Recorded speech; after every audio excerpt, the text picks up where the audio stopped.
Hola a todos, mi nombre es Mario Pérez y os doy la bienvenida a este nuevo curso de SQL que vamos a hacer en Wikitheory.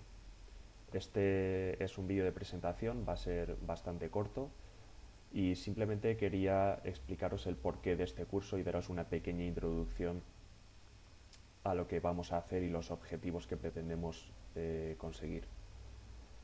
Eh, Ahora mismo, bueno, año 2016, se generan muchísimos datos, todo el mundo está conectado a Internet, todo está conectado a Internet, todo se monitoriza y todo se guarda. Entonces, esos datos que se generan se guardan y se almacenan sobre todo en bases de datos. Ahora mismo están las bases de datos SQL y las no SQL. Estamos hablando muchísimo de Big Data, pero este tutorial no va a ir en ese sentido. Perdón, este curso no va a ir en ese sentido, sino que va a ir en el sentido de crear las bases y crear los conocimientos y los fundamentos de las bases de datos relacionales, las bases de datos SQL. Estas bases de datos pueden ser, por ejemplo, MySQL o MariaDB, y yo en este curso voy a utilizar MySQL. ¿Por qué utilizo MySQL? Simplemente porque es una de las bases de datos más extendidas, se utiliza en muchísimas páginas web y además los entornos, sobre todo Linux de servidores web, pues es muy fácil de configurar, es muy fácil de instalar y, bueno, pues lo dicho, está muy extendida, con lo cual creo que para gente que va a empezar con SQL, pues es una buena opción porque muchísimas páginas web y muchísimos proyectos y la comunidad es tan grande que, bueno, pues he elegido esto para comenzar. Además, una vez se sabe SQL, es posible cambiar de un sistema gestor de base de datos a otro. Por ejemplo, MySQL y MariaDB realmente son la misma, solo que una es privativa y otra es de código abierto. Luego también tenemos pues otros tipos de bases de datos tipo Oracle y demás, pero bueno, simplemente sabiendo los fundamentos de SQL podemos cambiar de una a otra. A lo mejor puede que cambie un poquito la sintaxis o puede que no, pero sabiendo las bases podemos funcionar con cualquiera. Por lo tanto, este curso se centrará con MySQL.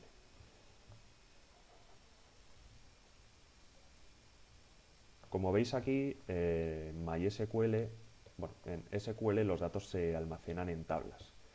Estas tablas tienen diferentes filas y diferentes columnas, puede haber relaciones entre ellas y, como veis en esta imagen, tenemos dos tablas que pueden estar relacionadas entre sí o no. En este caso no lo están porque faltaría otra tabla que las relacionara. Y en una de las tablas contiene dos campos, que serían el identificador y el nombre de una persona, y la otra tabla contiene otro identificador y un lenguaje de programación. Entonces tenemos diferentes nombres y diferentes lenguajes. De esta manera podríamos relacionar y almacenar cada persona en qué lenguajes de programación realiza sus proyectos. Por ejemplo, yo, Mario, utilizo Java, PHP. Dachi utiliza C Sharp. Y así podríamos saber, con una simple consulta a esa base de datos, quién programa qué. Esto se puede extender y se puede escalar y se puede cambiar los ejemplos, pues por ejemplo a productos, a compras, a cualquier tipo de cosa que se pueda almacenar. Artículos, por ejemplo, Wikitheory es un blog que tiene por detrás una base de datos en la que se almacenan los artículos, como por ejemplo este que estáis leyendo ahora, y yo, que soy el autor Mario, puedo hacer una query para saber todos los artículos que yo he hecho. O, por ejemplo, puedo hacer una query para saber todos los artículos que he hecho de SQL. Cuando vosotros entráis en el navegador, ponéis Wikitheory y buscáis SQL, os va a salir este curso. ¿Cómo se ha hecho eso por detrás? Bueno, pues la web está programada con un WordPress y que está a su vez programado en PHP. Entonces, este lenguaje que es PHP utiliza una base de datos que es MySQL en este caso para hacer una query. Entonces, yo le digo que me dé todos los resultados que tengan que ver con SQL y va a salir este curso. Si estuviéramos hablando de Java, pues saldrían solo los de Java. Al final, vamos a tener muchos datos y los podemos gestionar, modificar, borrar, crear datos en función de lo que quiera el usuario. La gestión de la base de datos se realiza con sentencias SQL y aquí tenemos, por ejemplo, la primera, que sería select campo from tabla. Bueno, esta sentencia es una sentencia de ejemplo que se utiliza para hacer una selección de un campo, a partir de una tabla.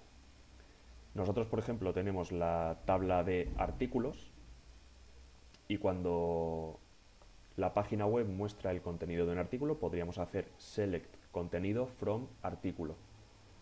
Y luego le podríamos poner diferentes condiciones, por ejemplo, where categoría igual a SQL. Entonces tendríamos el contenido de los artículos que tuvieran la categoría SQL. De todas formas, esto es simplemente un pequeño ejemplo para mostraros una sentencia muy simple de SQL. Esta funcionaría para MySQL, funcionaría para Firebird, funcionaría para MariaDB y es muy simple. Entonces, ya voy a ir dando por finalizado este vídeo. Solo os quiero dar la bienvenida a este curso y el objetivo principalmente que tengo yo haciendo estos vídeos es simplemente sentar las bases, como he dicho antes, del funcionamiento de una base de datos, como puede ser, por ejemplo, MySQL. De esta manera, vosotros cuando acabéis el curso, más o menos lo tengo más o menos organizado en diferentes capítulos, aunque realmente no sé qué va a contener cada uno de ellos, no sé si profundizaré mucho, si profundizaré un poco menos, porque al final yo creo que se aprende haciendo ejemplos. Pero bueno, al final, cada persona que sigue este curso, cuando llegue al final del todo, pues será capaz de, lo primero, diseñar una base de datos, que es la parte fundamental de esto. Si tenemos un proyecto que utiliza una base de datos, lo más importante es la base de datos. Y luego, sobre todo, gestionarla. Poder hacer consultas de forma efectiva, poder hacer inserciones, modificar datos, eliminarlos, cualquier tipo de operación con esa base de datos. Entonces, bienvenidos a este curso de SQL en Geeky Theory y nos vemos en el siguiente artículo.